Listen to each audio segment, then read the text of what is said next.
Tick-tock, the clock strikes 8. A chill runs through the opulent London drawing room as Hercule Poirot steps into a deadly game. Imagine this: a flamboyant host, Mr. Shaitana, invites for detectives and for suspected murderers to a night of bridge. But this isn't just a card game, it's a trap. Why would a man taunt killers under one roof? Before the night ends, Shaitana is dead, a stiletto in his heart, and every guest is a suspect who sees the moment in a fleeting blackout.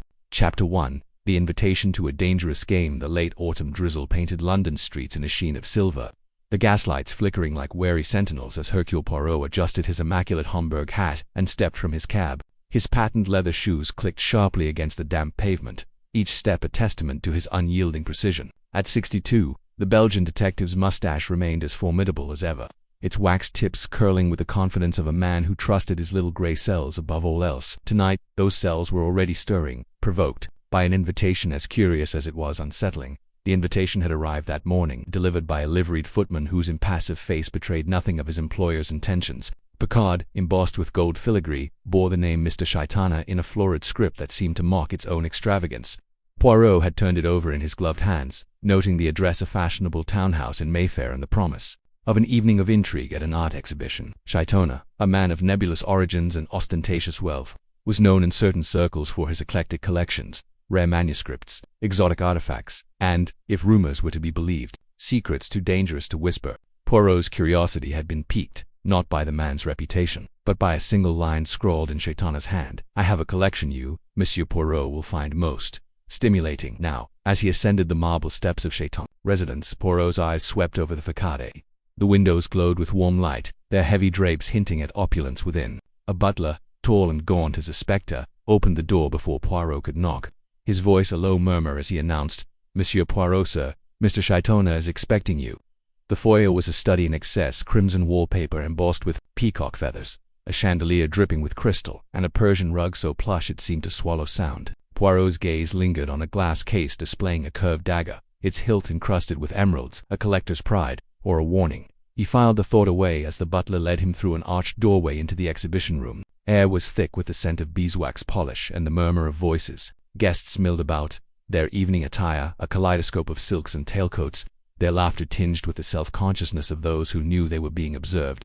Paintings lined the walls, bold, unsettling works of contorted figures and shadowed landscapes, each bearing Shaitana's unmistakable taste for the dramatic. At the room's center stood the host himself, a figure as theatrical as his surroundings. Mr. Shaitana was tall, with skin the color of polished teak and eyes that gleamed like obsidian. His black hair was slicked back, and his evening dress was cut to perfection, though the scarlet cummerbund at his waist added a touch of flamboyance that bordered on provocation. He held a flute of champagne, his fingers adorned with rings that caught the light as he gestured. His smile, when it landed on Poirot, was both welcoming and predatory. "Monsieur Poirot," Shaitana's voice carried a faint accent, impossible to place, as he glided forward. "The man who sees what others cannot." "I am honored." Poirot inclined his head, his own smile polite but guarded. "Monsieur Shaitana, your invitation was most intriguing. I could not resist." Shaitana's laugh was a low, velvet sound. "Nor should you. Come, let me show you my latest acquisition." He steered Poirot toward a canvas depicting a masked figure poised over a chessboard, the opponent's chair ominously empty. "A study in strategy. No, the game is not in the moves, but in the minds of the players." Poirot's eyes narrowed. "Slightly. A game, monsieur, is only as dangerous as those who play it." Shaitana's smile widened, revealing teeth as white as ivory. "Precisely. Which is why I have invited you to meet my special collection tonight." Before Poirot could press further, a commotion at the door drew their attention. A woman swept in, her auburn hair piled high and her emerald gown shimmering under the chandeliers. She carried herself with the confidence of someone accustomed to being noticed, her voice cutting through the crowd as she exclaimed, "Shaitana, you rogue, what have you dragged me into now?" Shaitana's eyes sparkled with amusement. "Mrs. Ariadne Oliver, the queen of crime novels. Allow me to introduce Monsieur Hercule Poirot." Ariadne Oliver's hazel eyes widened, then crinkled with delight. "The Hercule Poirot. Oh, I've put detectives like you in my books, but none half so dapper. Tell me, do you really solve crimes with just your mustache and a hunch?" Poirot's mustache twitched with suppressed amusement. "Madame, the mustache is merely ornamental. It is the little gray cells that do the work." Mrs. Oliver laughed, a hearty sound that drew glances from nearby guests. "I like you already, Shaitana. You didn't tell me you were collecting." "Detectives, not just detectives," Shaitana said, his tone silken, "but let us not spoil the surprise." As Mrs. Oliver launched into a spirited anecdote about her fictional detective, Sven Harrison, Poirot's attention shifted to two new arrivals. The first was a broad-shouldered man with a square jaw and a policeman's bearing. His dark suit unremarkable, but his eyes sharp as they scanned the room. Superintendent Battle, Poirot recalled, a Scotland Yard man known for his dogged pursuit of truth. Behind him came a leaner figure, his skin bronzed by years abroad, his movements graceful yet alert. Colonel Race, a man whose work with the Secret Service was whispered about in Whitehall. Shaitana greeted them with the same effusive charm, drawing them into the circle. Superintendent Battle, Colonel Race, you know Monsieur Poirot, of course, and Mrs. Oliver, whose novels keep us all guessing. Battle's handshake was firm, his gaze assessing Poirot. Heard you cracked the Blue Train case. Neat work. Mercy, Superintendent, Poirot replied. And you, I believe, brought down the Black Hand gang. Battle grunted, a faint smile tugging at his lips. Race's greeting was warmer, his voice carrying a hint of the colonies.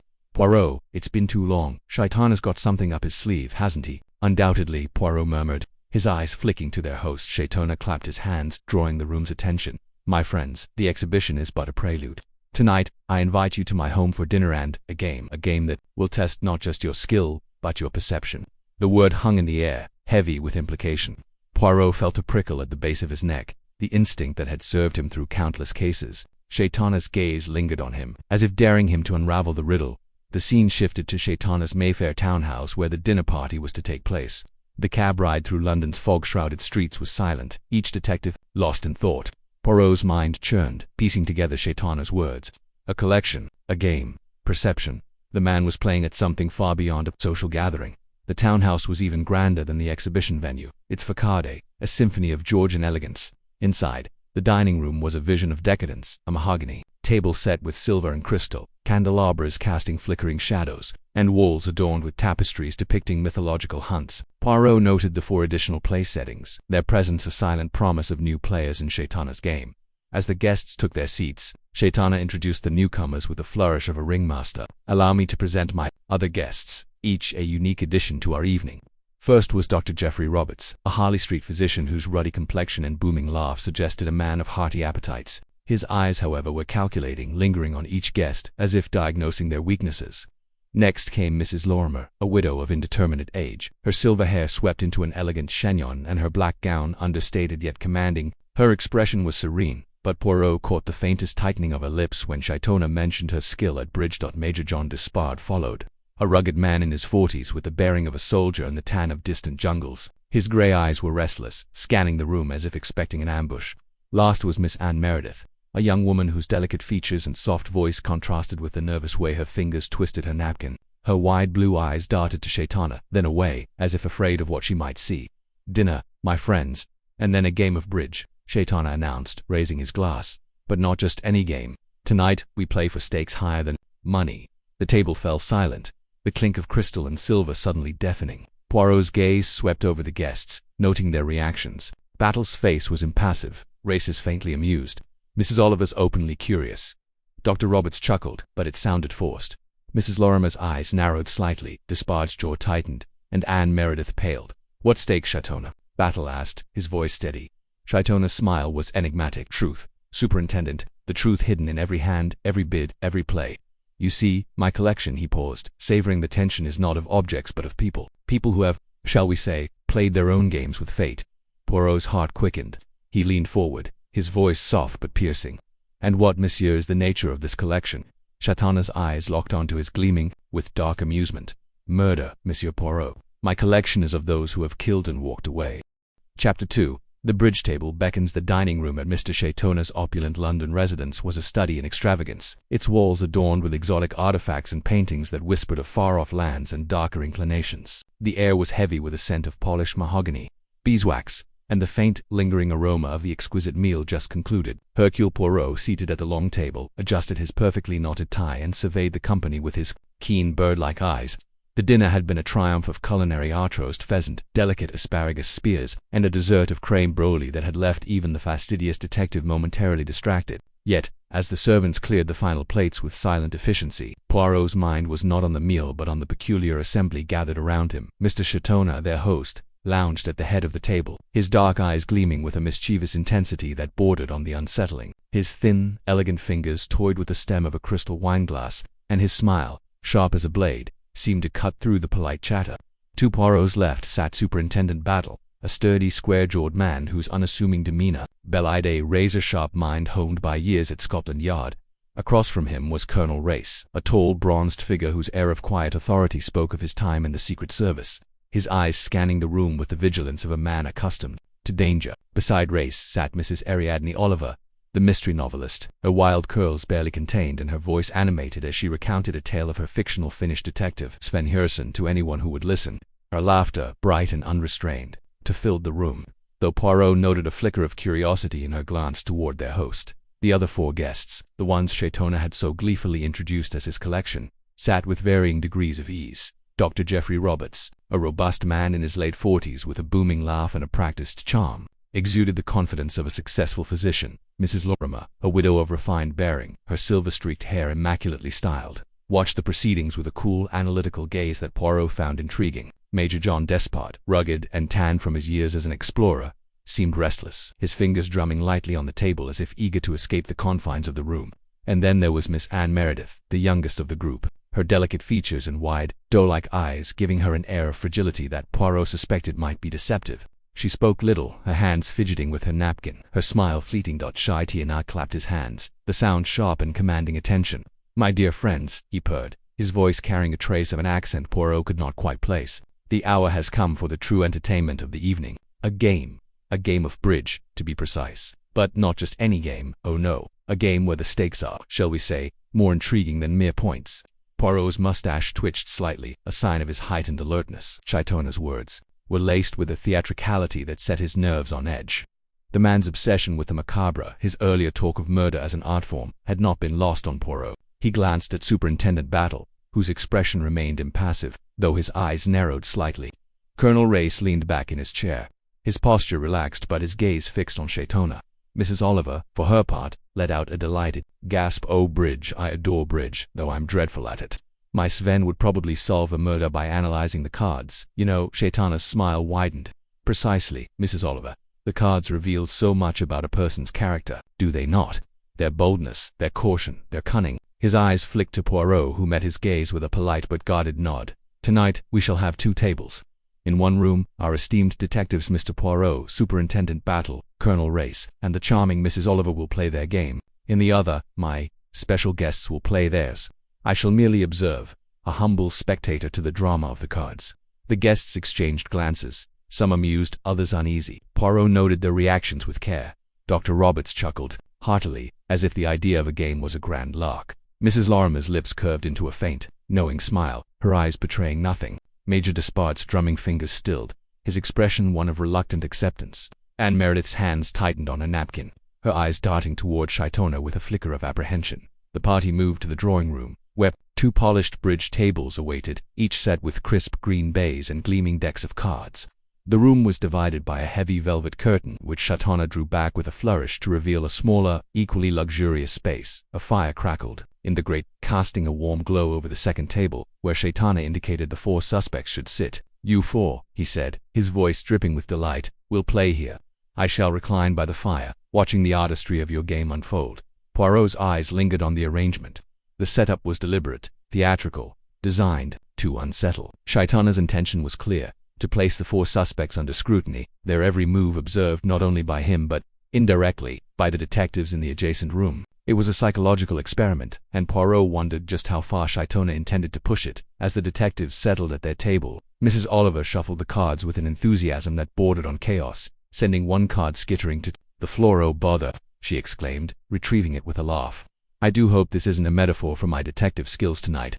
Superintendent Battle, dealing the cards with the precision of a man accustomed to order, gave a small smile. "Let's hope we're all sharper at bridge than at catching murderers tonight." Mrs. Oliver, Colonel Race, cutting the deck, added dryly, "though I suspect Poirot's already playing a different game entirely."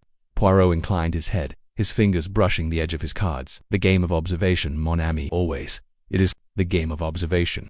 In the other room the suspects took their places. Dr. Roberts, with a flourish, offered to deal, his movements confident and practiced. Mrs. Lorimer sat opposite him, her posture impeccable, her eyes scanning her cards with the intensity of a chess grandmaster. Major Despard, to her left, handled his cards with a brisk efficiency, as if eager to get the game underway. Anne Meredith, across from Despard, hesitated before picking up her hand, her fingers trembling slightly as she arranged the cards. Poirot, though focused on his own game, kept his ears attuned to the murmurs from the other room. Shaitana's voice drifted through the curtain, low and teasing. "Play boldly, my friends, let the cards reveal your souls." The detectives' table began their game, the bids and plays unfolding with a rhythm that belied the undercurrent of tension. Poirot, a skilled player, bid with a precision that mirrored his methodical mind, his eyes occasionally flicking toward the curtain.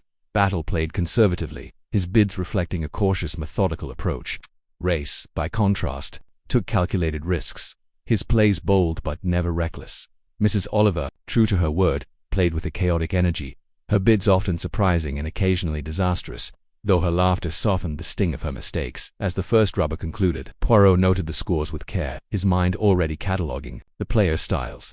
Battle's steady, unflashy play spoke of a man who valued control. Race's daring bid suggested a willingness to take risks when the odds were in his favor.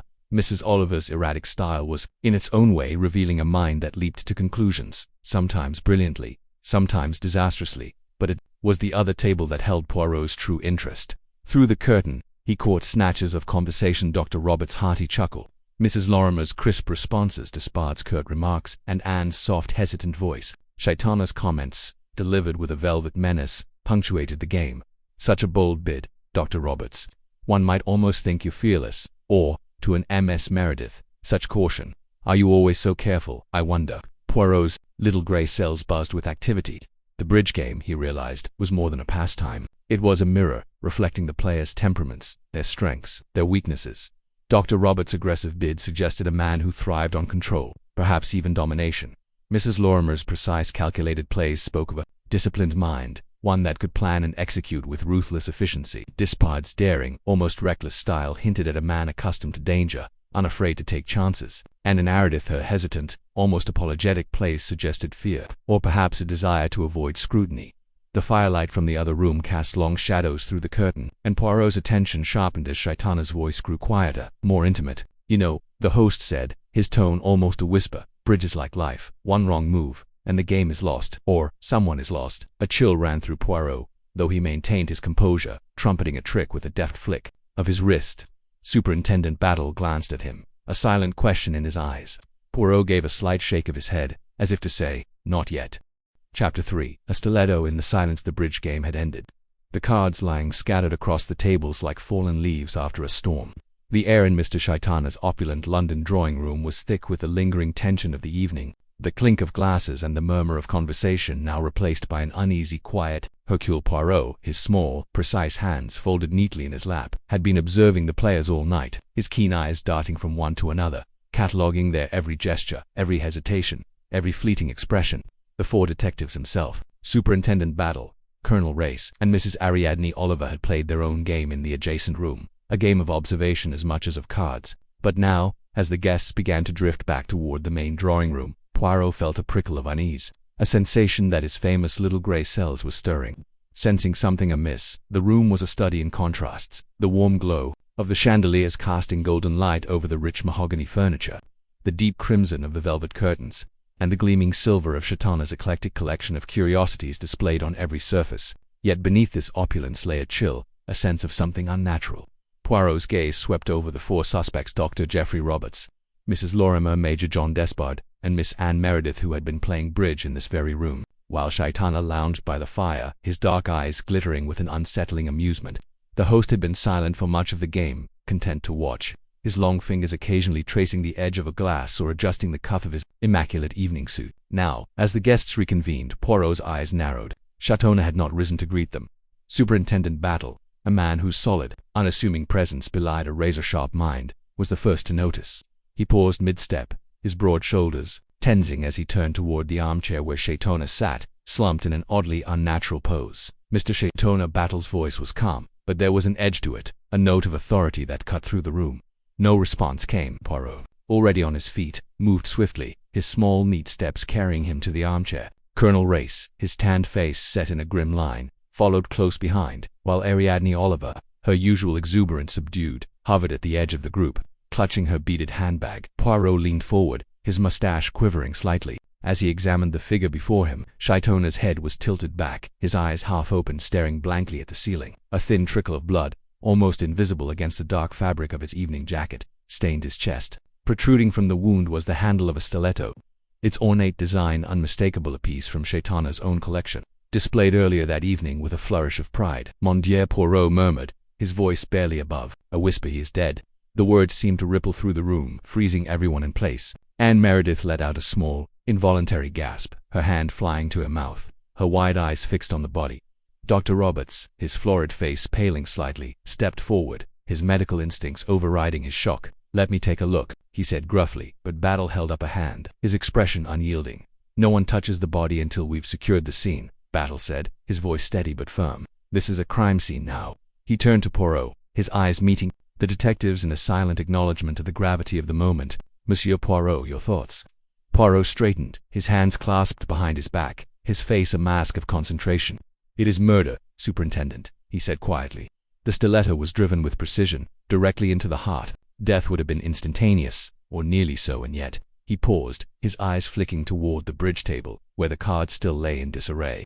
And yet, it was done in silence, in a room full of people. A bold act. Colonel Race, his voice low and measured, spoke up. Bold, or desperate. Shaitana was sitting right there, not 10 feet from the table. How could someone get up, stab him, and return without being noticed? Ariadne Oliver, unable to contain herself any longer, burst out. "It's like something out of one of my novels, a locked-room mystery, only it's not locked, and there's no room, just, well, a room full of suspects." She waved a hand dramatically, her bracelets jangling. "One of them must have done it, mustn't they? Oh, this is dreadful, but awfully exciting." Battle shot her a quelling look, though the corner of his mouth twitched slightly. "Mrs. Oliver, if you could keep your observations to a minimum for now, I'd appreciate it. We need to establish the facts." He turned to the 4 suspects, who stood in a loose semicircle, their expressions ranging from shock to defiance. "No one leaves this room until we've taken statements, and no one touches anything, understood?" Dr. Roberts cleared his throat, his voice regaining some of its usual bluff confidence. "Of course, Superintendent, a terrible business, this, Portia, but surely it's a robbery gone wrong, some intruder, perhaps, who slipped in during that blackout." "Blackout?" Poirot's head snapped up, his eyes sharp. "What blackout?" Dr. Roberts blinked, caught off guard. "Well, didn't you notice? The lights flickered out for a moment, just before we finished the last hand. Couldn't have been more than a minute or two.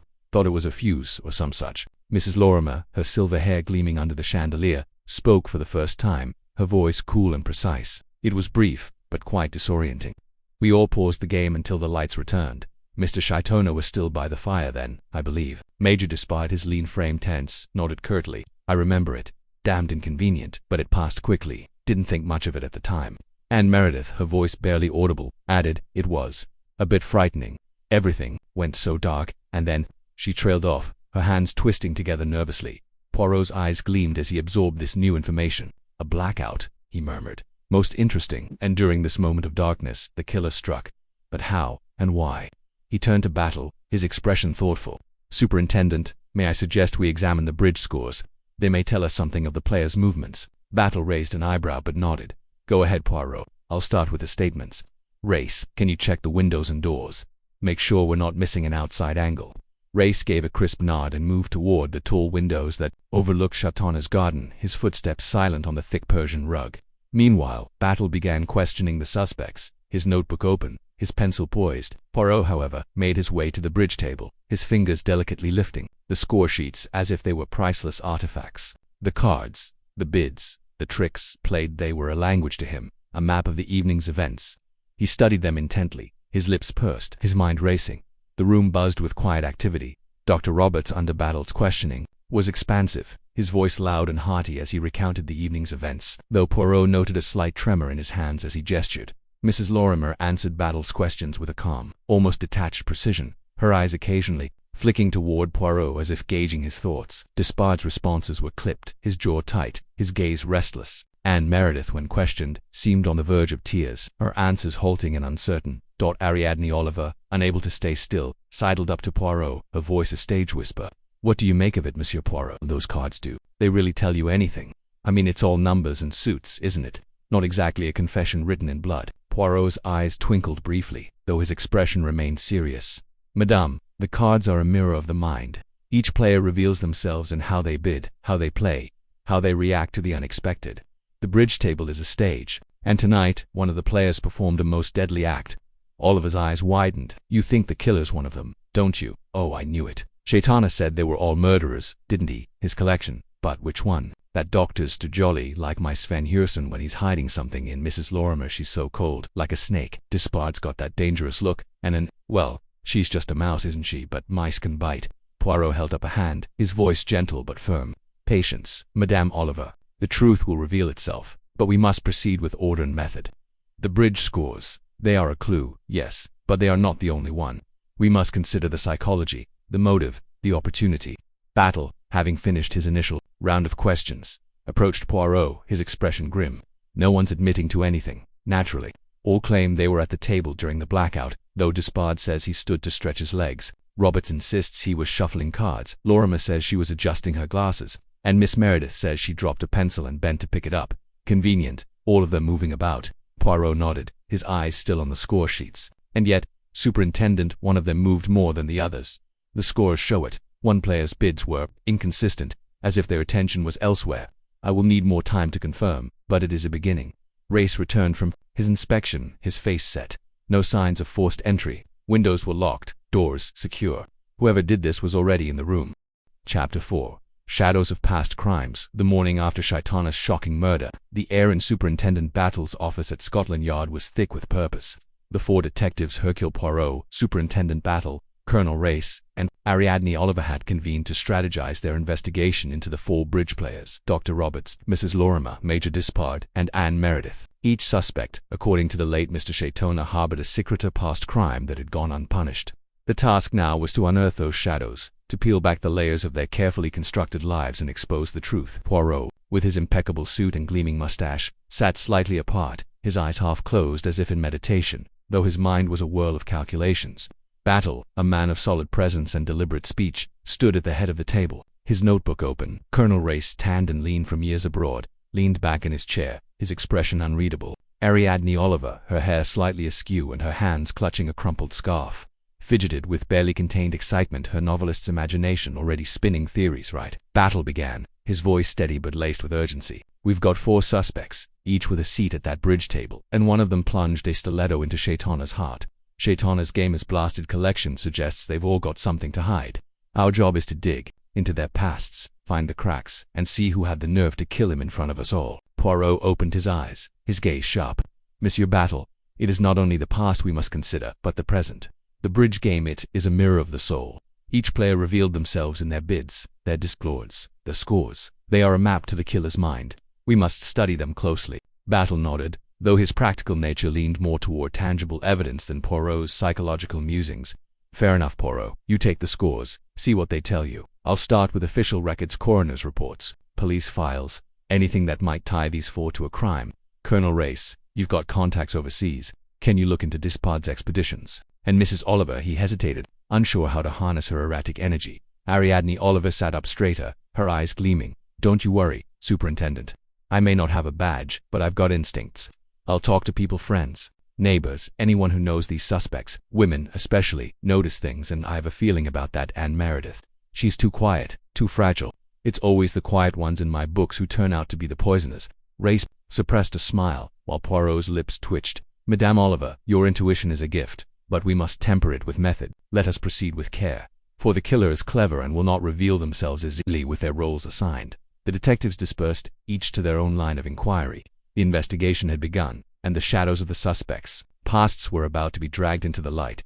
Hercule Poirot's first stop was the elegant townhouse of Mrs. Lorimer, located in a quiet square in Mayfair. The widow, with her silver hair and composed demeanor, had struck him as the most formidable of the four suspects during the bridge game.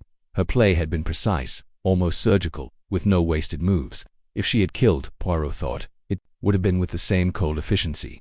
Mrs. Lorimer received him in her drawing room, a space of understated luxury with heavy drapes and a polished mahogany table. She wore a simple black dress, her only adornment a pearl brooch, and her eyes met Poirot's with a calm that bordered on defiance. Monsieur Poirot, she said, gesturing to a chair. I expected you.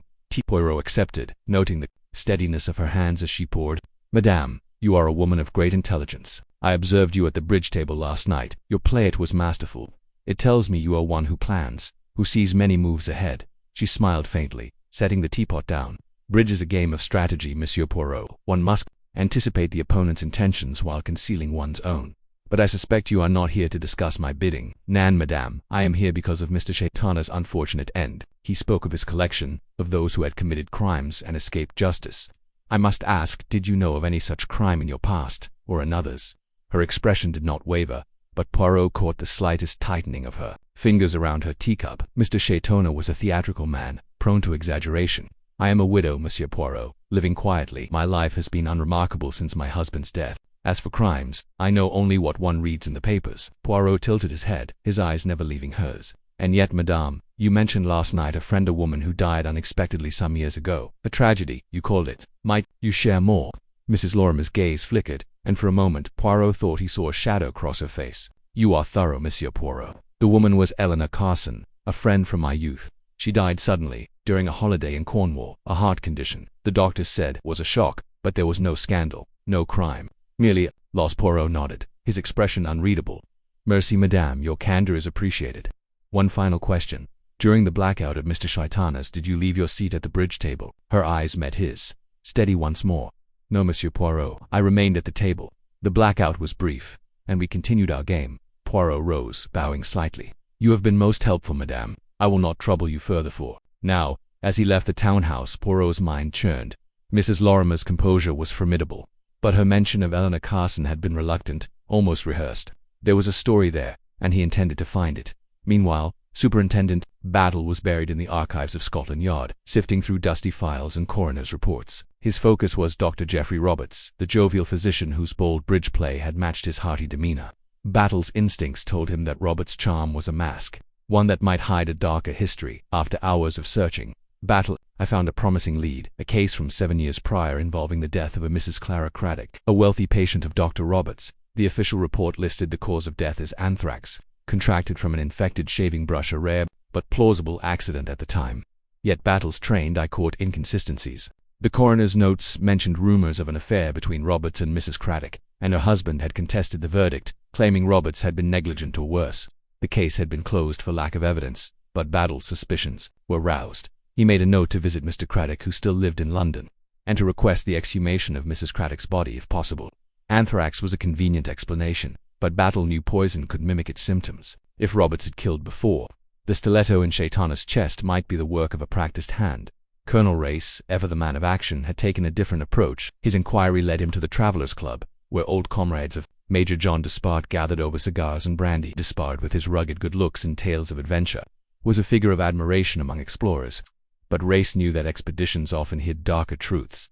Over drinks, Race steered the conversation to Despard's Amazon expedition of 1927, where a botanist named Professor Luxmore had died. The official report cited fever, but one of Race's contacts, a grizzled surveyor named Hawkins, leaned in close, his voice low. Luxmore's death never sat right with me, Hawkins said, swirling his brandy. He was healthy as an ox, then, suddenly he's raving with fever, dead in 2 days. Despard was the last to see him alive, said he tried to save him. But there were whispers Luxmore had argued with Despard over money, something about the expedition's funding. Nothing was proved, mind you, but Despard left the Amazon soon after.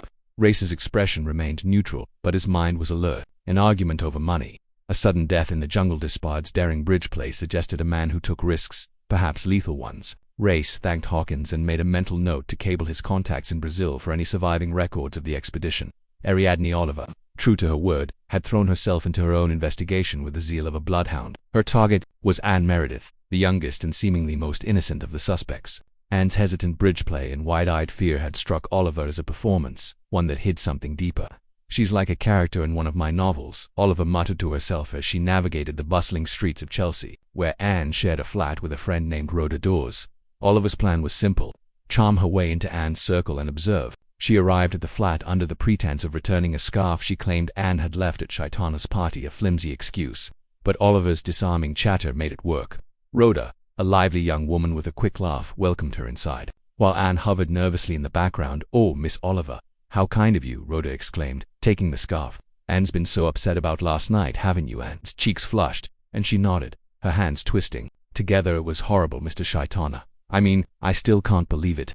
Chapter 5. The Psychology of the Cards. The morning after Shaitana's murder, the air in Superintendent Battle's office at Scotland Yard hung heavy with the scent of stale coffee and the faint tang of cigarette smoke.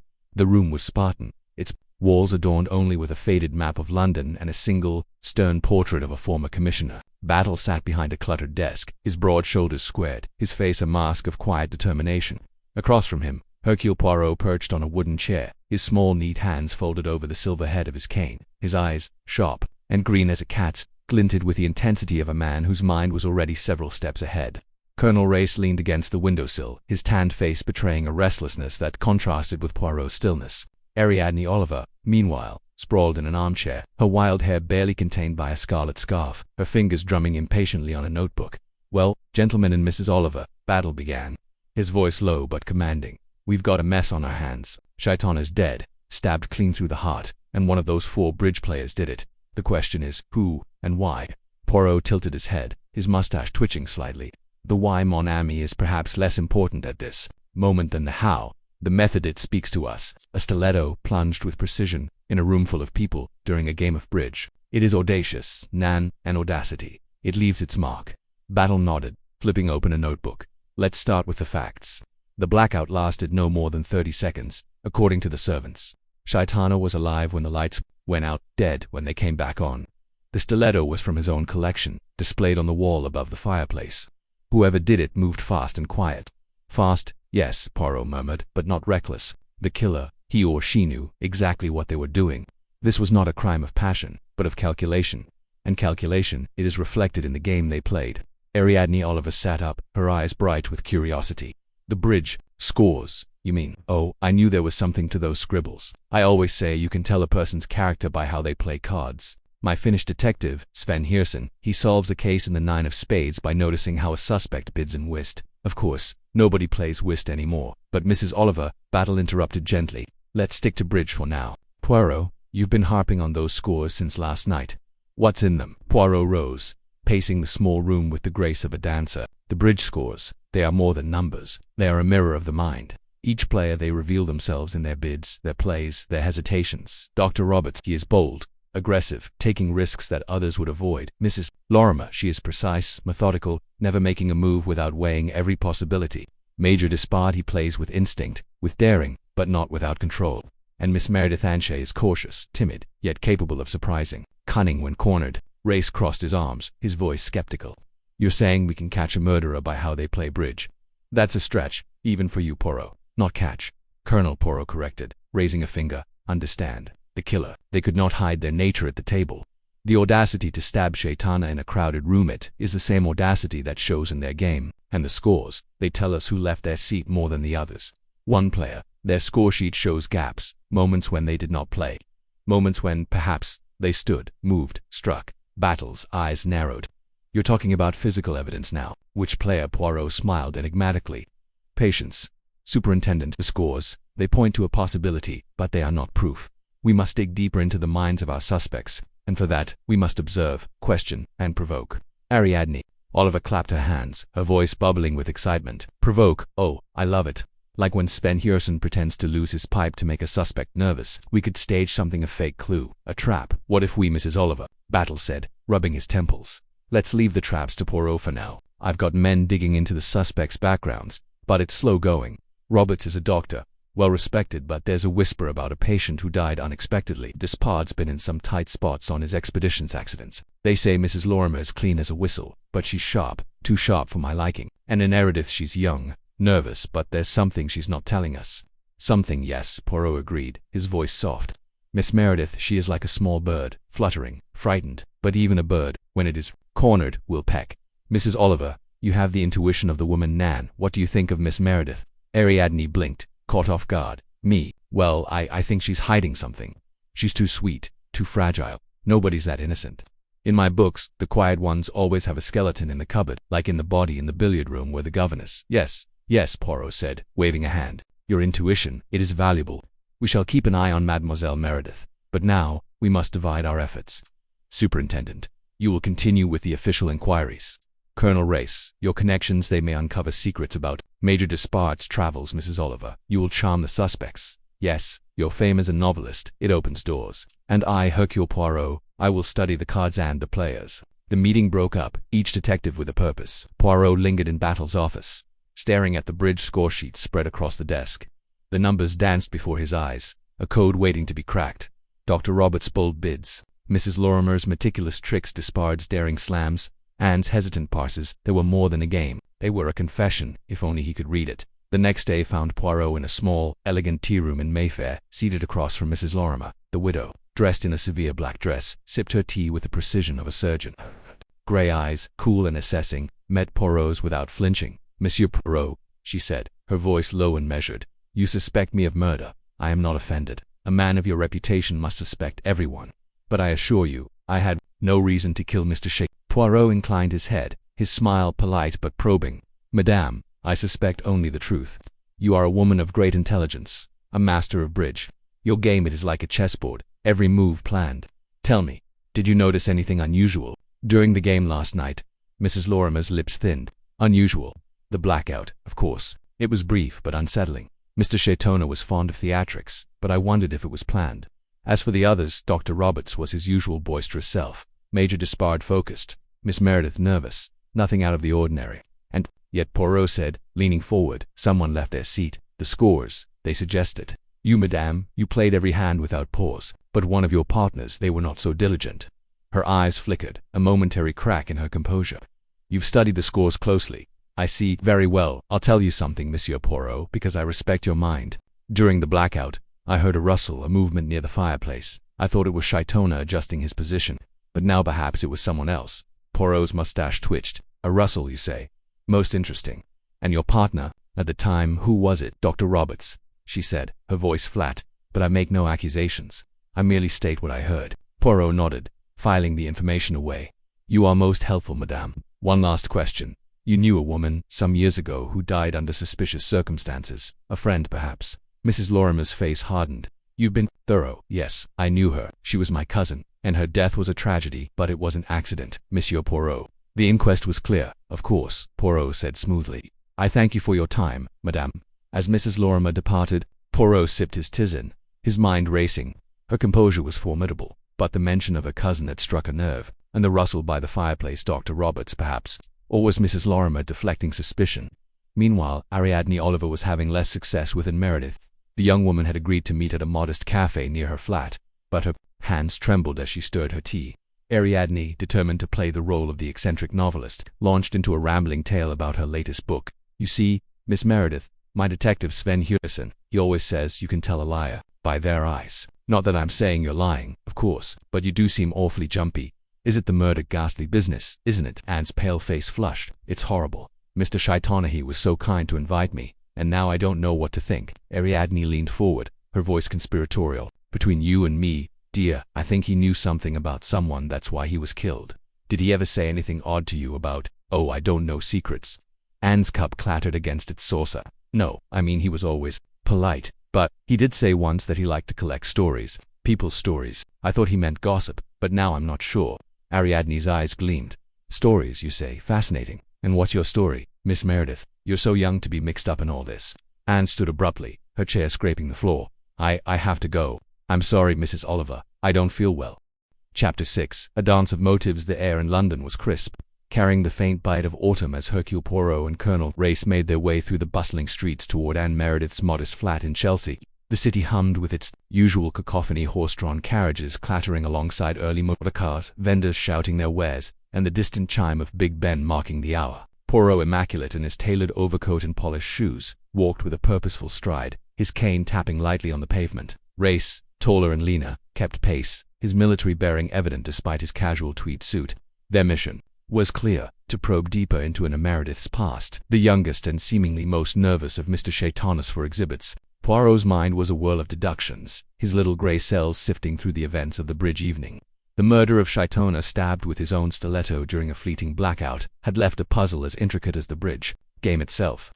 The four suspects, Dr. Geoffrey Roberts, Mrs. Lorimer, Major John Despard, and Anne Meredith, each carried the weight of suspicion, their pasts shadowed by whispers of crimes unpunished. Poirot had already noted the bridge scores, those meticulous records of bids and tricks, as a potential key to the killer's psyche. But now, he needed more tangible clues, reactions, a slip of the tongue that might betray a murderer. "Do you think she cracked, Poirot?" Race asked, his voice low as they approached the unassuming building where Anne resided. "She's young, skittish, hardly the type for cold-blooded murder." Poirot's moustache twitched, a faint smile beneath it. "Mon ami, it is often the quiet ones, the ones who tremble, who hide the deepest secrets. Mademoiselle Meredith plays bridge with hesitation, yet her hesitations are calculated. Nan, we shall see what lies behind those wide eyes. They climbed the narrow stairs to Anne's flat, the scent of damp plaster mingling with the faint aroma of lavender from a neighbor's open window, and answered the door promptly, her delicate frame almost swallowed by the doorway. Her auburn hair was neatly pinned, but her eyes darted nervously between Poirot and Race, betraying the composure she tried to project. She wore a simple grey dress, its modest cut doing little to hide the tension in her posture. "Mr. Poirot, Colonel Race," she said, her voice soft but steady. "I wasn't expecting. Please, come in." The flat was small but tidy, with a single room serving as both parlor and dining area. A chipped teapot sat on a side table, and a few framed photographs adorned the mantel, and with an older woman, perhaps her mother, and another with a younger girl who resembled her. A small bookshelf held a handful of novels, including one of Ariadne Oliver's mysteries, which Poirot noted with interest. The room felt like a carefully curated facade, as if Anne had arranged it to reveal nothing of consequence. "May I offer you tea?" Anne asked, her hand smoothing her dress as she gestured toward a pair of worn armchairs. "Non, merci," Poirot said, his tone polite but firm. "We are here, mademoiselle, to discuss the unfortunate events at Mr. Shaitana's dinner. You were, I understand, quite shaken by his death." Anne's lips parted, then closed, as if weighing her response. "It was dreadful," she said finally, her voice barely above a whisper. "To think someone could do such a thing, right there, while we played." "Indeed," Race interjected, leaning forward. "And during the blackout, Miss Meredith, you were in the room with Mr. Shaitana. Did you notice anything unusual? A sound, perhaps, or movement?" Anne's fingers tightened around the edge of her chair. "It was so dark," she said, her eyes fixed on the floor. "I couldn't see anything. We were all focused on the game, you know. And then the lights came back, and he was just sitting there." Poirot's eyes narrowed, catching the slight tremor in her voice.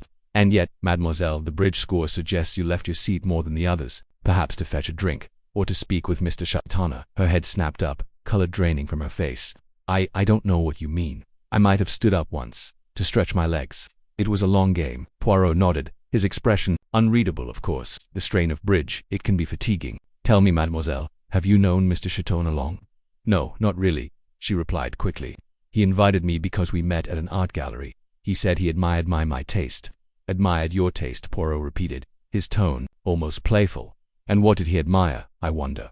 Your taste in art, or perhaps in secrets?" Anne's eyes widened, and for a moment Poirot thought she might bolt, but she steadied herself, forcing a smile. "I don't know what you mean, Mr. Poirot. I'm just an ordinary girl. I don't have secrets." Race exchanged a glance with Poirot, sensing the interview had reached its limit. As they rose to leave, Poirot's gaze fell on a small writing desk in the corner. A letter, half hidden beneath a book, caught his eye. Its envelope bearing a postmark from a village in Devon. He made a mental note, his curiosity piqued. "Merci, Mademoiselle Meredith," Poirot said, tipping his hat. "You have been most helpful. We shall, perhaps, speak again." As they descended the stairs, Race murmured, "She's hiding something. That letter, did you see it?" "Oui," Poirot replied, his voice thoughtful. "A letter from Devon where, I recall, a certain poisoning case occurred some years ago. A young woman, a companion, was suspected but never charged. We must investigate further." Meanwhile, across town, Superintendent Battle was delving into Dr. Geoffrey Roberts' affairs. The doctor's Harley Street practice was a model of respectability, its waiting room filled with well-heeled patients and the walls adorned with certificates of medical excellence. Battle, broad-shouldered and impassive, sat across from Roberts in his consulting room, the air heavy with the scent of antiseptic and polished wood. "Dr. Roberts," Battle began, his tone measured, "we've uncovered some irregularities in your financial records, large sums transferred to an account in Switzerland, shortly after the death of a patient, Mrs. Craddock. Care to explain?" Roberts, a robust man with a florid complexion and a disarming smile, leaned back in his chair. "Superintendent, I'm a busy man. Patients pay for my services, and I invest wisely. Mrs. Craddock's death was tragic anthrax, a rare complication from a minor procedure. The inquest cleared me." "Cleared you, perhaps," Battle said, his eyes narrowing. "But tongues wag, doctor. There was talk of an affair, of undue influence, and now Mr. Shaitana, who claimed to know your secrets, is dead. Convenient, wouldn't you say?" Robert's smile faltered, but only for a moment. "Shaitana was a theatrical fool. Superintendent, he liked to play games. To shock, I had no reason to kill him." Battle leaned forward, his voice low. "And yet, during the blackout, you were in the room with him. The bridge scores show you left your seat more than once." "Why, I needed a drink," Roberts said smoothly. "The room was stuffy, and Shaitana's wine was excellent. Ask the others. They'll confirm I stepped away briefly." Battle made a note, unconvinced. "We'll be checking your alibi, doctor, and your accounts. If there's anything you're not telling me, now's the time." Robert's smile returned, but it was strained. "I've nothing to hide, Superintendent, but do keep me informed of your progress. I'm as eager as you to see justice done." As Battle left, he couldn't shake the feeling that Robert's charm was a carefully crafted mask. The doctor's financial dealings, coupled with the suspicious death of Mrs. Craddock, painted a picture of a man who played high stakes both at bridge and in life. At the same time, Ariadne Oliver was paying a visit to Mrs. Law, whose elegant Kensington home exuded an air of quiet sophistication. Mrs. Oliver, her apple-green scarf slightly askew, sat across from the older woman in a drawing-room lined with bookshelves and tasteful watercolors. Mrs. Lorimer, her silver hair impeccably styled, poured tea with the precision of a bridge champion. "I must say, Mrs. Lorimer," Ariadne began, her voice brimming with enthusiasm, "your bridge game is quite the talk among us detectives. So precise, so calculated. It's almost as if you see the cards before they're played." Mrs. Lorimer's lips curved into a faint smile. "Bridge is a game of logic, Mrs. Oliver. One must anticipate, not guess. You, as a writer, must understand the art of deception." Ariadne laughed, her eyes twinkling. "Oh, I do. My detective Sven Heersen is always unraveling lies. But tell me, did you ever sense anything off about Mr. Shaitana? He seemed so keen on his little collection." Mrs. Lorimer's expression remained serene, but her fingers tightened slightly around her teacup. "Mr. Shaitana was a man who enjoyed provocation. He spoke of murder as if it were a parlor game. I found it distasteful, but not threatening." Ariadne leaned forward, her curiosity piqued. "And the others at the table, Dr. Roberts, Major Despard, Miss Meredith, did they seem nervous to you? I mean, Shaitana practically accused them of being murderers." Mrs. Lorimer's eyes met Ariadne's sharp and assessing. "Nervous? Perhaps Miss Meredith. She's young, impressionable. The men, however, are made of sterner stuff. Dr. Roberts hides his thoughts behind charm, and Major well, he has the look of a man who's faced danger before." Ariadne nodded, scribbling a note in her ever-present notebook. "You're a keen observer, Mrs. Lorimer. I bet you'd make a fine detective. Ever hear of a case involving a woman named Benson? Died under odd circumstances, I hear, and you knew her, didn't you?" Mrs. Lorimer's composure didn't waver, but her pause was a fraction too long. "Mrs. Benson was an acquaintance. Yes, her death was a tragedy, but I know little of the details. Gossip is so unreliable, don't you think?" Ariadne smiled, undeterred. "Oh, absolutely. But gossip does make for good stories. I'll have to ask Poirot what he thinks." As she left, Ariadne couldn't help but feel Mrs. Lorimer was holding back a woman who played her cards close, both at bridge and in life.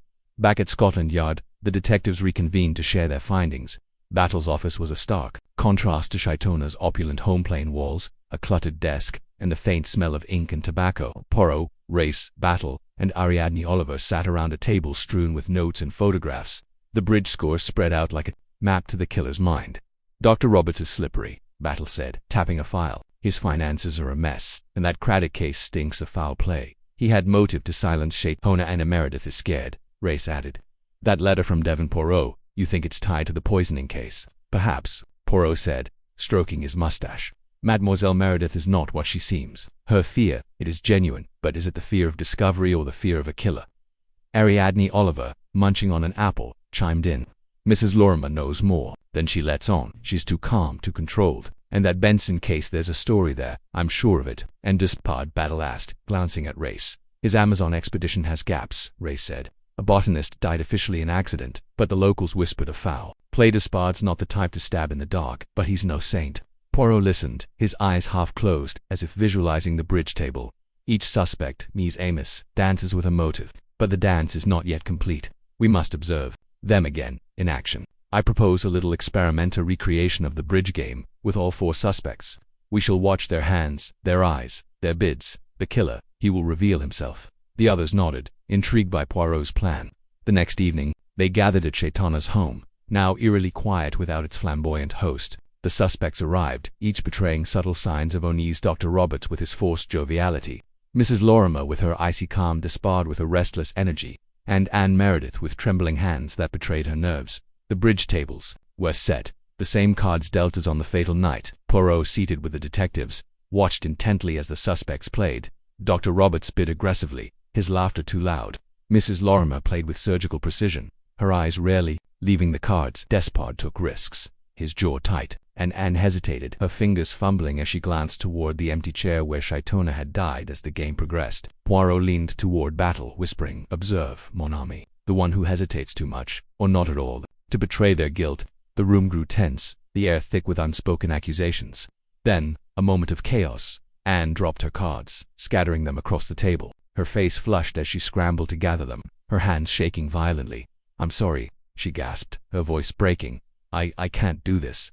Dr. Roberts reached over, his smile paternal. "No need to fuss, my dear.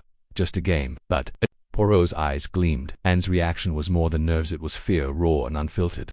As the game ended, he rose, his voice cutting through the silence. "Mercy me's, Amos, for your participation. The cards, they have spoken.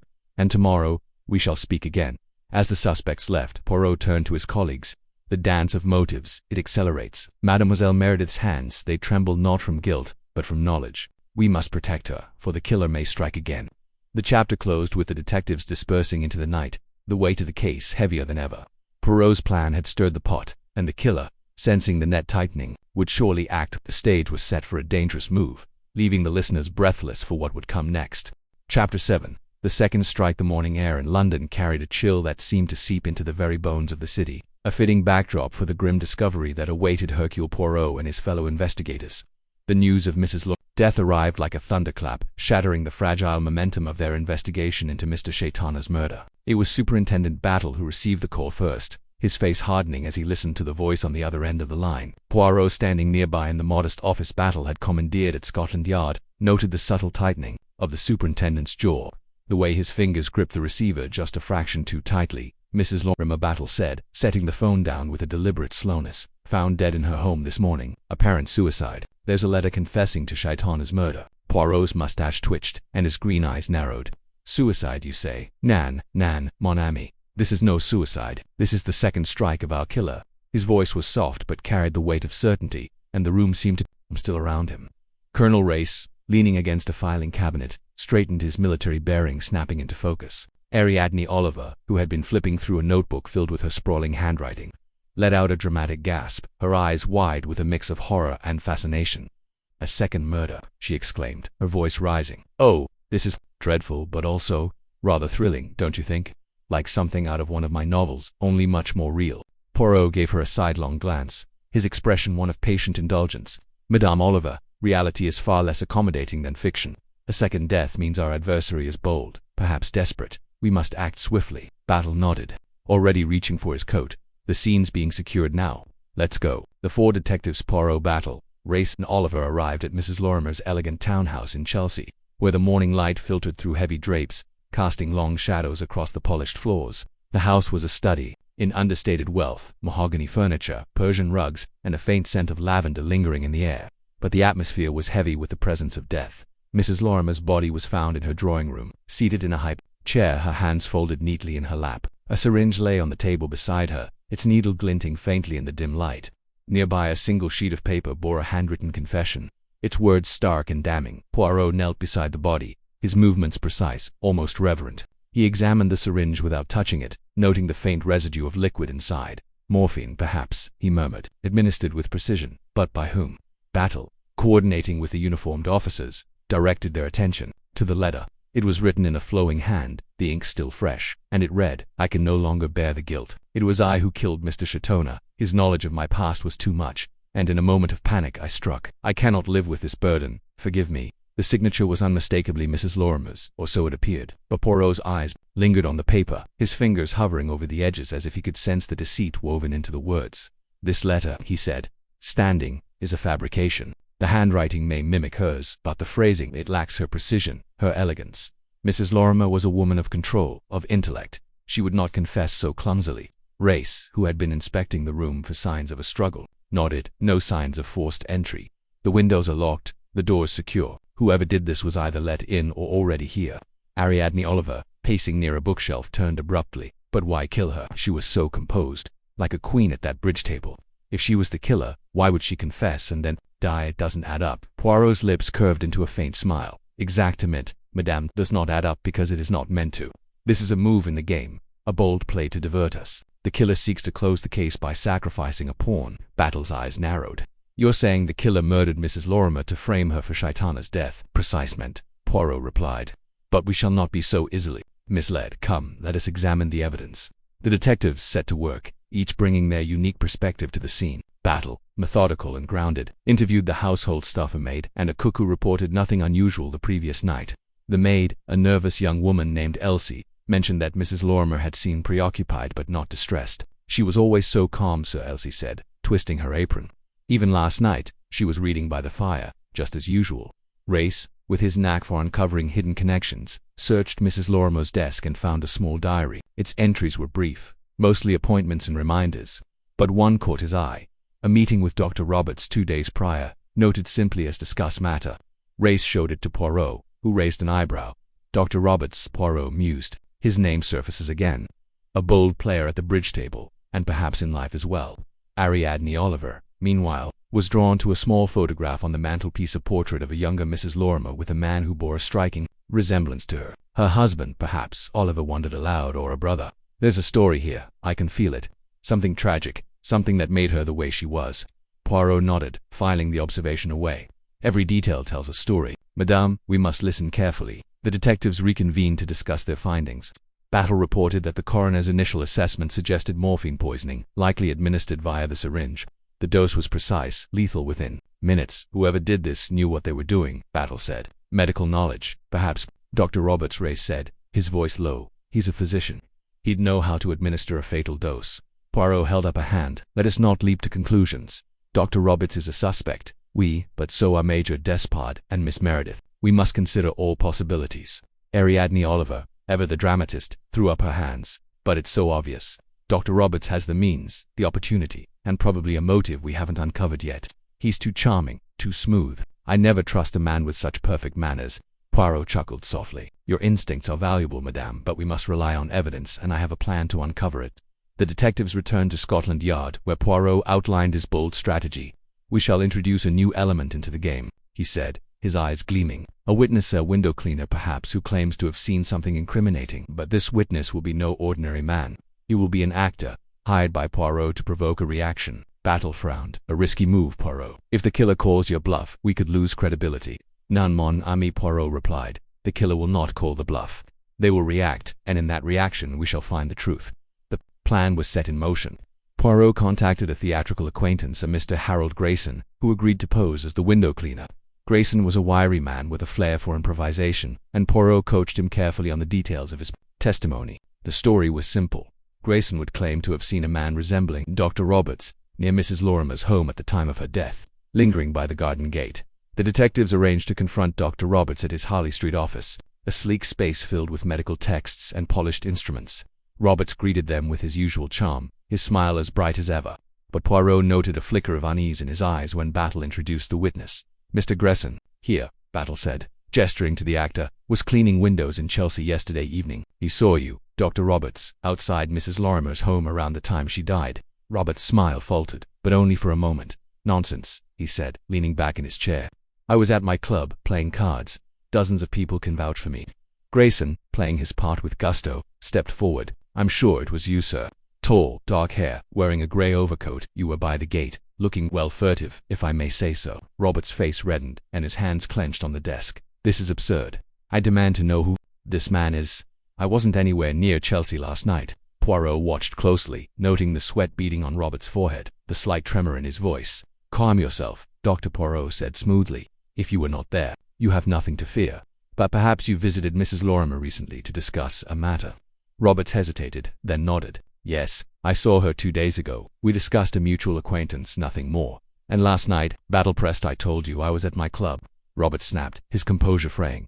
The detectives left the office, with Grayson slipping away to avoid further scrutiny. In the car, Poirot turned to Battle. He is rattled, Superintendent, but is it guilt or merely indignation? Race, seated in the back, spoke up. He's hiding something. That diary entry about a matter, it's too vague to be innocent. Ariadne Oliver, who had been unusually quiet, chimed in. He's too perfect, that's the problem. Nobody's that charming without a secret. In my novels, the charming ones are always the villains. Poirot smiled. We shall see, madame.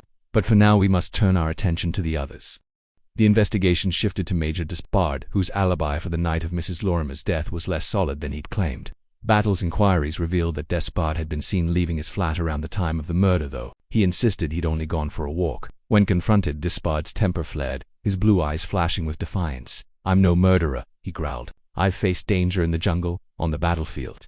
If I wanted someone dead, I wouldn't sneak about with syringes. I'd do it face to face. Poirot tilted his head, intrigued. And yet, Major, your bridge game was daring. almost reckless. A man who takes risks in cards might take risks elsewhere. Despard's jaw tightened, but he said nothing more. Anne Meredith, meanwhile, proved harder to pin down. Poirot and Race visited her modest flat in Kensington, where she greeted them with wide, nervous eyes. The flat was sparsely furnished with a few personal touches, a vase of fresh flowers, a stack of novels, but Poirot's sharp gaze caught a crumpled letter tucked beneath a book. When asked about her movements the previous night, Anne claimed she'd been home alone, reading, but her trembling hands and darting glances betrayed her. Miss Meredith, Poirot said gently, "You are afraid. Of what, I wonder? Perhaps a secret from your past?" Anne's face paled, and she clutched the arm of her chair. "I don't know what you mean," she whispered. Race, ever the diplomat, softened his tone. "We're trying to help, Miss Meredith. If you know anything about Mrs. Lorimer or Mr. Shaitana, now's the time to tell us." She shook her head, her lips trembling. "I didn't know them well. I just played bridge." As the detectives left, Poirot paused at the door, his eyes lingering on the crumpled letter. "We shall return, mademoiselle," he said softly. "And when we do, I hope you will be more forthcoming." Back at Scotland Yard, the detectives pooled their findings. Battle revealed a new piece of evidence. A pharmacist had reported selling a small quantity of morphine to a man matching Dr. Roberts' description, though the transaction was under a false name. Race added that Despard's walk placed him within a mile of Mrs. Lorimer's home, while Oliver, with her knack for intuition, insisted that Meredith's fear was not just nervousness but guilt. "She's hiding something big," Oliver said, tapping her notebook. "Maybe she poisoned someone before. My novels, the quiet ones, always have the darkest secrets." Poirot leaned back in his chair, his fingers steepled. "The puzzle grows complex, Ms. Amos, but the pieces are falling into place. Dr. Roberts has the means, perhaps the opportunity. Major Despard has the temperament, but his alibi is weak. And Miss Meredith, her fear is palpable, but is it the fear of a killer or a witness?" The detectives spent the afternoon poring over the bridge scores once more, with Poirot insisting they held the key to the killer's mind. He traced the patterns of each suspect's play, noting Roberts' boldness, Despard's risks, and Anne's hesitancy. Mrs. Lorimer's scores, precise and calculated, suggested a mind that would not easily succumb to panic or guilt. "If she did not kill herself," Poirot said, "then the killer chose her for a reason. Perhaps she saw something during the bridge game, something she did not realize was significant until later." Battle nodded. "So the killer silenced her before she could talk." Or, Race added, "the killer wanted us to think she was the murderer, closing the case with her death." Ariadne Oliver clapped her hands. "It's like a plot twist. The killer plants a fake confession to throw us off. But we're too clever for that, aren't we?" Poirot's eyes twinkled. "We shall see, madame, but I believe our next move will force the killer's hand." The day drew to a close with Poirot's plan taking shape. He proposed a second confrontation, this time with all three remaining suspects, Roberts, Despard, and Meredith, brought together under the pretense of clarifying their statements, but the real purpose was to observe their reactions to the window cleaner's testimony, which Poirot would reveal as a ruse at the critical moment. As the detectives prepared, Poirot took a moment to walk alone through the streets of London, his mind racing. The city's hum seemed to fade as his little grey cells worked, piecing together the fragments of the case. The bridge scores, the stiletto, the syringe, the letter, all pointed to a killer who was both bold and cunning, a master of misdirection. But Poirot was no stranger to such games. He had played them before, and he would play them again. The chapter closed with Poirot returning to Scotland Yard, his face set with determination. "The trap is set," he said to Battle, his voice low. "Tomorrow we shall see who stumbles into it." The stage was set for a dramatic confrontation, one that would test the detective's skill and the suspect's nerve. The listener, drawn into the web of suspicion and deceit, could only wait to see how Poirot's gambit would unfold, the tension building like a storm on the horizon.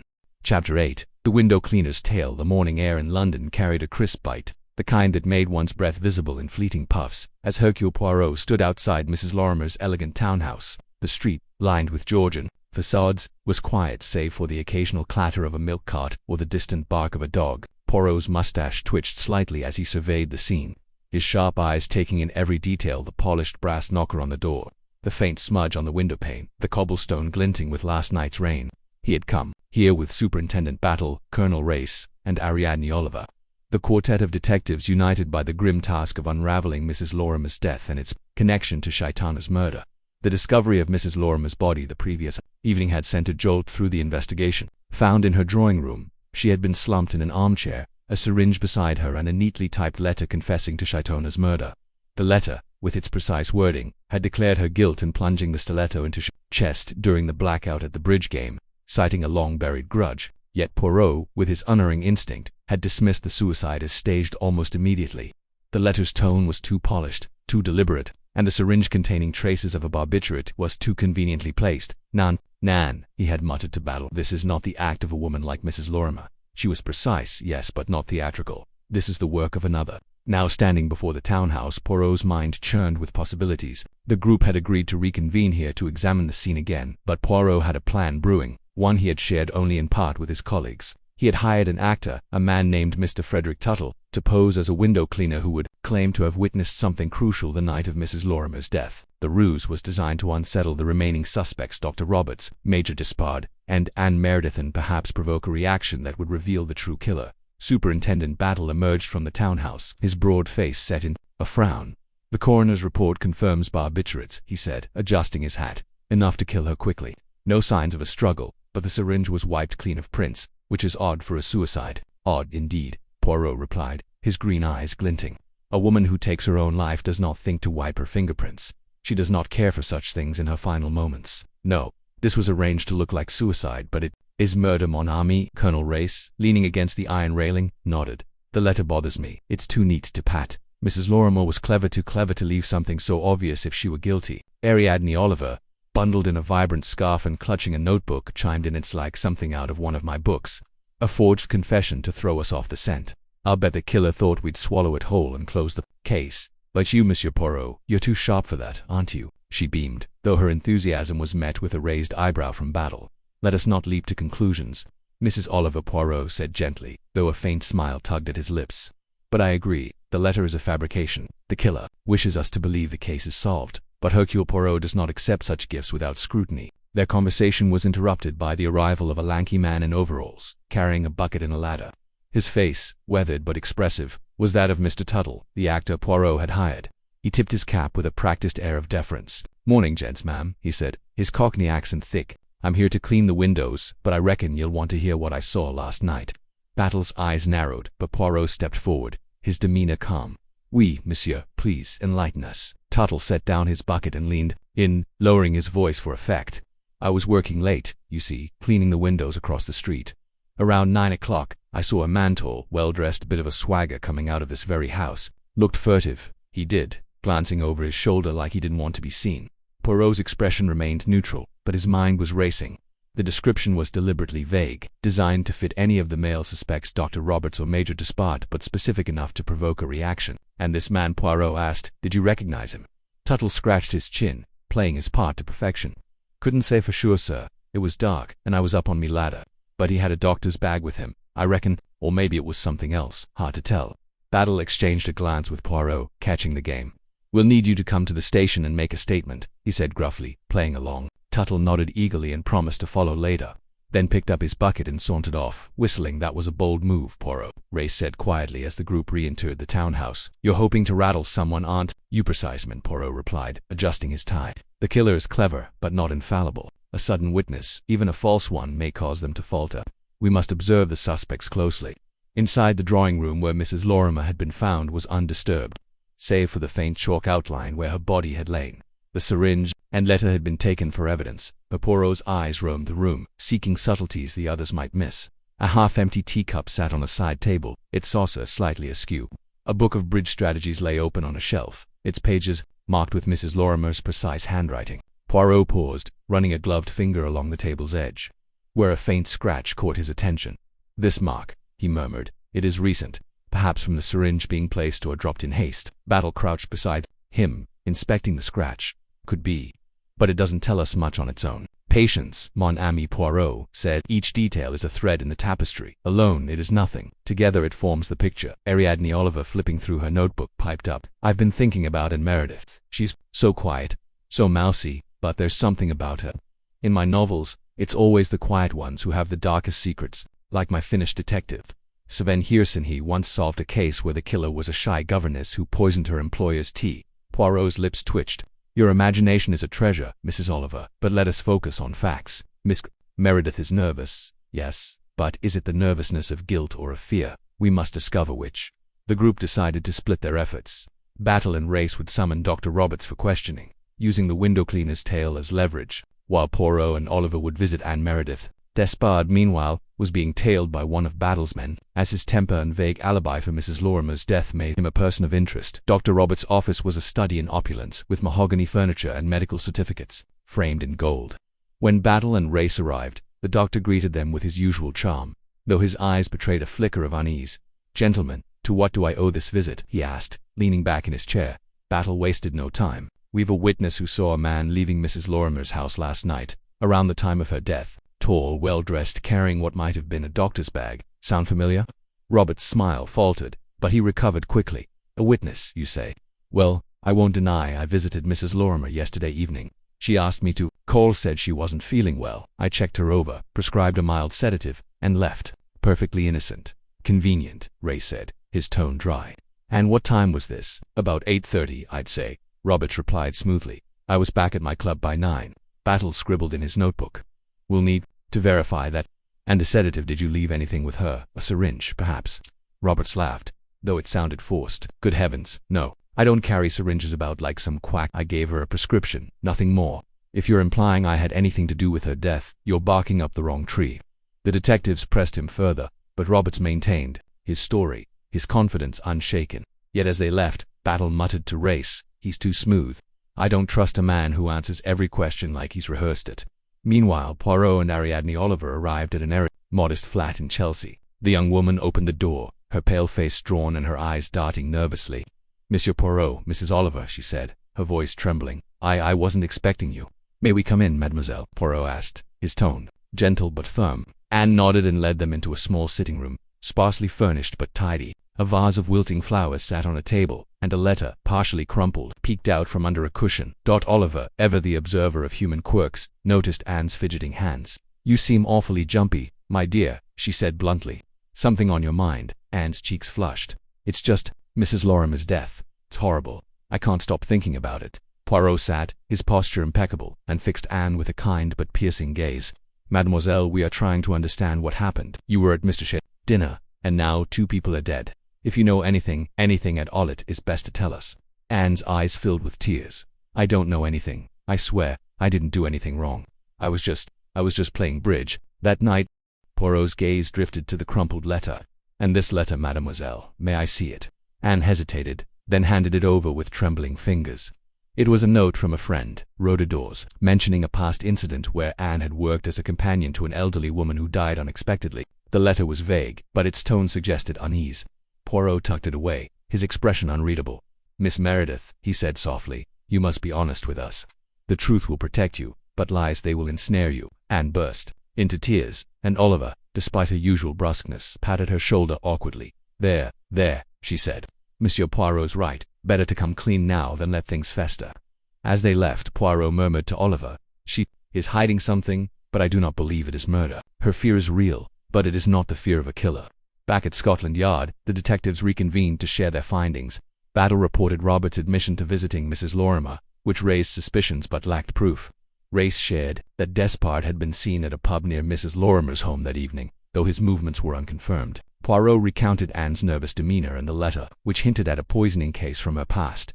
"The letter about Anne," Battle said, rubbing his chin. "We looked into it. The old woman she worked for died of heart failure, but there was talk of poisoning at the time. Nothing proven, mind you." Oliver clapped her hands. "Poison, that's it. It's always poisoned with the quiet ones. Like in my book, Death in the Pudding, the killer used arsenic in the Christmas cake." Poirot raised a hand. "Let us not rush, Mrs. Oliver. Poison, yes, is possible, but we must consider Dr. Roberts' medical knowledge and Major Despard's temper. Each could have motive and means." The group debated late into the evening, the pieces of the puzzle shifting but not yet forming a clear picture. Poirot revealed his ruse about the window cleaner, explaining that Tuttle's story was designed to test Robert's reaction.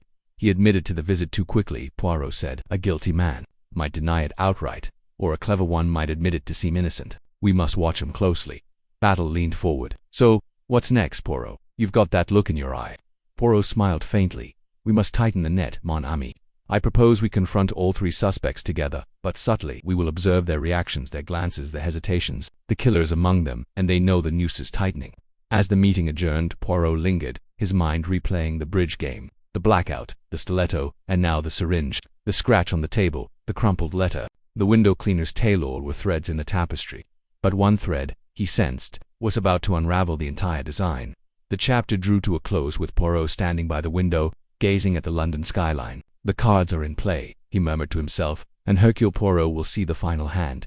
The listener left hanging on the edge of revelation is primed for the next twist in this intricate game of death. Chapter 9. The final hand. The air in Shaitana's opulent drawing room was thick with anticipation, as though the very walls held their breath. The heavy crimson drapes, fringed with gold, hung motionless, framing the tall windows that overlooked the darkened London street. A fire crackled in the ornate marble hearth, casting flickering shadows across the room's eclectic treasures: Persian rugs, lacquered cabinets, and a glass case displaying a sinister array of jeweled daggers. The bridge tables, still set from that fateful night, stood like silent sentinels, their green base surfaces marked by the ghosts of cards played and secrets kept. Hercule Poirot, immaculate in his tailored suit, stood at the center of this stage, his patent leather shoes gleaming under the chandelier's soft glow. His mustache, waxed to perfection, twitched slightly as his sharp green eyes surveyed the gathered company. Superintendent Battle, solid and unyielding as ever, leaned against the mantelpiece, his broad hands clasped behind his back. Colonel Race, tanned and composed, sat in a high-backed chair, his legs crossed, his gaze steady but alert. Ariadne Oliver, her unruly hair barely tamed by a scarf, perched on the edge of a sofa, clutching a notebook as if it might anchor her racing thoughts. Across from them, the three remaining suspects, Dr. Roberts, Major Despard, and Anne Meredith, sat in a semicircle, their faces a study in contrast. Dr. Roberts, his florid cheeks flushed, maintained a jovial air, though his fingers drummed restlessly on the arm of his chair.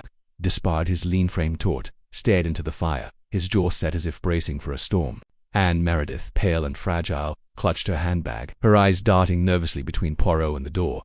Poirot cleared his throat, a small sound that commanded instant silence.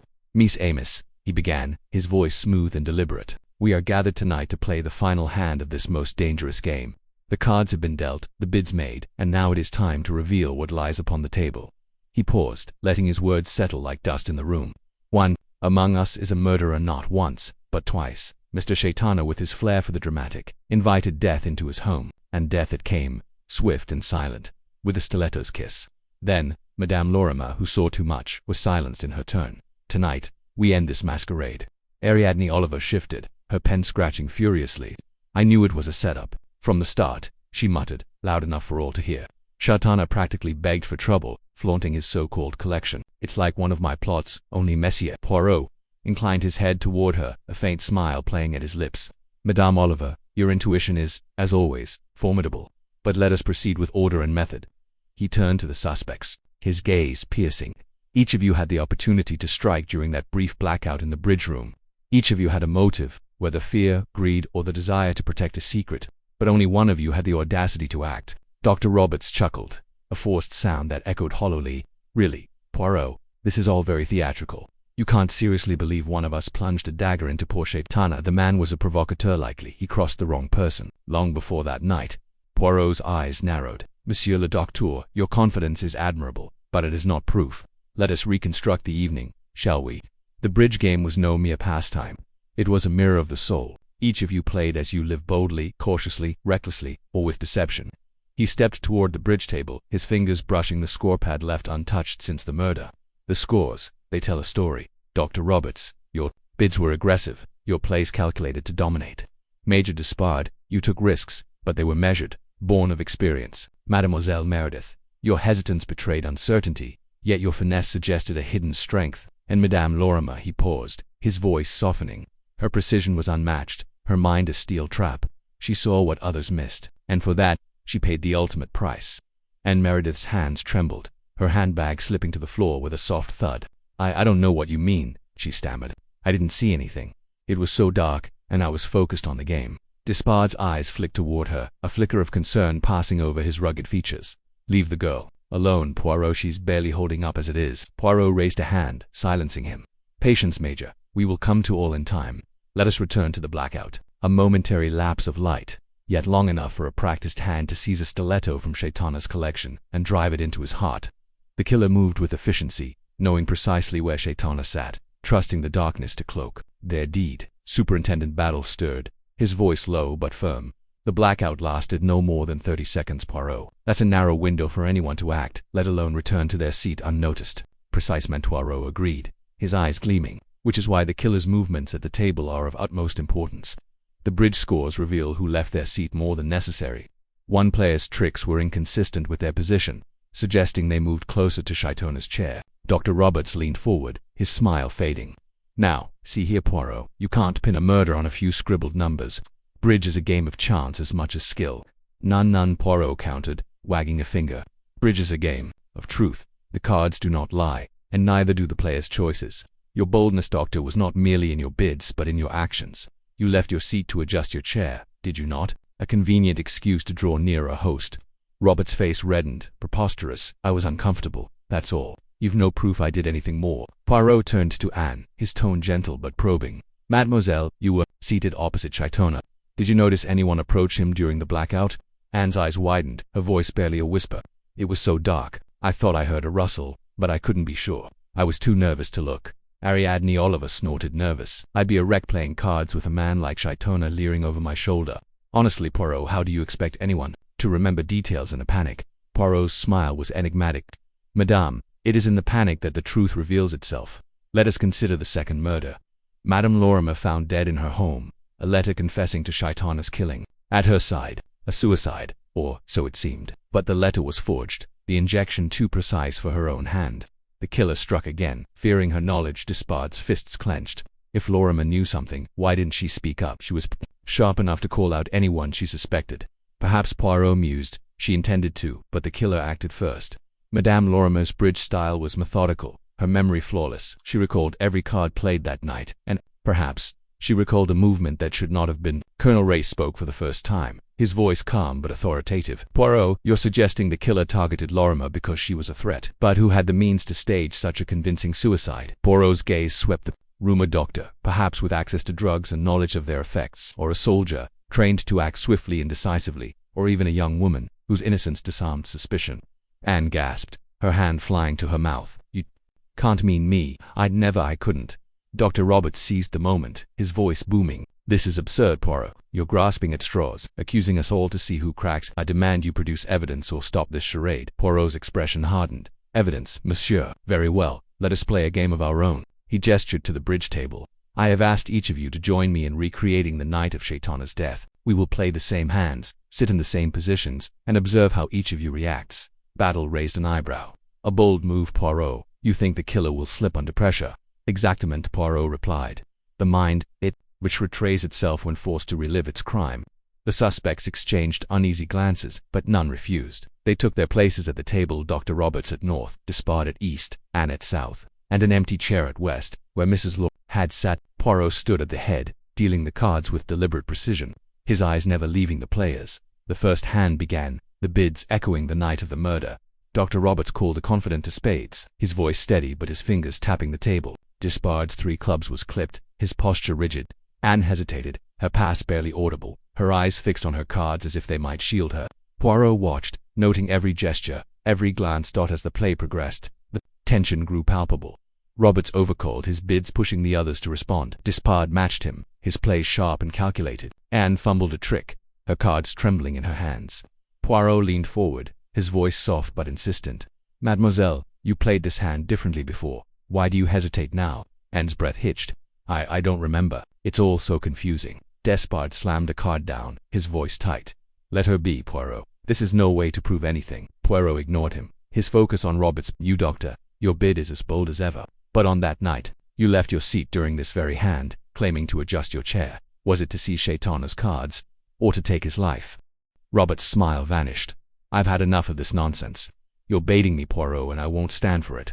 He pushed back his chair, but Battle stepped forward, his presence a quiet warning. Sit down, doctor. Let's see this through. Reluctantly, Roberts complied, his eyes darting to the door. The game continued, each trick heightening the strain. Anne's face grew paler, her hands shaking so badly she dropped a card. Despard reached to retrieve it, his touch lingering on her wrist, a silent reassurance. Poirot's eyes gleamed, catching the exchange. Major Despard, he said suddenly, your chivalry is commendable, but it cannot shield the truth. On that night, you, too, moved from your seat, did you not, to fetch a drink? You said, yet, the bar was behind Shaitana's chair. Despard's jaw tightened. I got my drink and sat back down. I didn't touch Shaitana. Poirot nodded, as if satisfied, then turned to Anne. And you, mademoiselle, you claimed to see nothing, yet your seat faced Shaitana directly. A rustle, you said. Was it the sound of a stiletto being drawn? Anne's eyes filled with tears. I don't know. I was scared. I couldn't think. Her voice broke, and she buried her face in her hands. Ariadne Oliver leaned forward, her voice indignant. Really, Poirot, you're terrifying the poor girl. If she's guilty, just say it and be done with it. Poirot's smile was almost sad. Patience, madame. The truth, it is like a delicate soufflé. It must rise in its own time. He dealt the final hand, the cards falling with a soft patter. The bids were cautious now, the players wary. Roberts played with forced bravado, disbarred with grim determination, and with mechanical precision. As the last trick was played, Poirot clapped his hands, startling the room. "Bravo," he exclaimed. "The hand is complete, and so is my understanding. The killer is among us, and their actions at this table have confirmed it." He stepped back, his voice rising with authority. "Let us consider the facts. Shaitana was killed during a blackout by one who knew his position and acted without hesitation. The stiletto was taken from his collection, a weapon of opportunity but used with purpose. Madame Lorimer's death was staged to deflect suspicion, but it revealed the killer's desperation. The bridge scores, they show one player moved more than necessary, their tricks inconsistent with their seat." He turned to Roberts, his gaze unyielding. "Dr. Roberts, your boldness at the table matches your audacity in life. You left your seat during the blackout, claiming discomfort, but it was to strike Shaitana. Your medical knowledge allowed you to forge Lorimer's suicide, but your bridge play betrayed you. The scores show you played cards you could not have seen from your position." Roberts surged to his feet, his face livid. "This is slander. You've no proof, only theories and scribbles." Poirot held up a hand. "The proof, it is in your reaction, monsieur, and in the testimony of Madame Lorimer, who before her death confided to me her suspicion of you. She recalled your movement, your proximity to Shaitana." Despard's eyes narrowed. "Lorimer never spoke to you, Poirot. You're bluffing." Poirot's smile was serene. "Am I major? Or did Madame Lorimer's memory, so precise, seal the killer's fate?" Anne sobbed, her voice muffled. "I didn't see anything. I swear I just want this to be over." Poirot's expression softened. "Mademoiselle, your fear is genuine, but it is not the fear of guilt. You are innocent, as is Major Despard, whose only crime is his loyalty to you." He turned back to Roberts, his voice cold. "Dr. Roberts, you killed Shaitana to protect your secret of patient's death. A scandal buried but not forgotten. You killed Lorimer to silence her, but you could not silence the cards." Roberts' face twisted, his composure shattering. "You're mad, Poirot. I won't stand here and be accused." He lunged toward the door, but battle was faster, his hand clamping on Roberts' arm. "Not so fast, doctor. You're coming with me." Roberts struggled, his voice rising. "You can't prove it. It's all conjecture." Poirot stepped forward, his voice cutting through the chaos. "The cards, they do not lie. And neither do I your confession. It is only a matter of time." Battle nodded, his grip firm. "We'll take it from here, Poirot. Good work." As Roberts was led away, Anne collapsed into Despard's arms, her sobs echoing in the now quiet room. Ariadne Oliver scribbled furiously, muttering, "This'll make a cracking novel. Needs more bloodshed, though." Colonel Race rose, his smile wry. "Well played, Poirot. You had me guessing until the end." Poirot bowed slightly. "The little grey cells, they do not fail. But the game, it is never without cost." He glanced at Anne and Despard, their heads bent together, and his expression softened. "For some, perhaps, there is a new beginning." The fire crackled, casting its glow over the room, as the final hand of Shaitana's deadly game came to a close. Chapter 10. The cards are revealed. Hercule Poirot stood in the center of Mr. Shaitana's opulent drawing room, his polished shoes gleaming under the chandelier's soft glow. The air was thick with anticipation, a palpable tension that seemed to hum like the faint vibration of a tuning fork. The remaining suspects, Dr. Geoffrey Roberts, Major John Despard, and Miss Anne Meredith, sat in a semicircle, their faces a study in contrasts. Roberts with his practiced charm, Despard with his rugged stoicism, and Anne with her wide, frightened eyes. Around them, the detective superintendent Battle, Colonel Race, and Mrs. Ariadne Oliver formed a quiet, watchful perimeter. The room, with its heavy velvet curtains and ornate furniture, felt like a stage set for the final act of a grand tragedy. Poirot adjusted his bow tie, a small, deliberate gesture that drew every eye. His mustache twitched slightly, and his green eyes, sharp as cut emeralds, swept over the assembly. "Ms. Amos," he began, his voice low yet commanding, "we have played a game of bridge, a game of skill, of deception, and of revelation. But tonight, the cards are no longer on the table.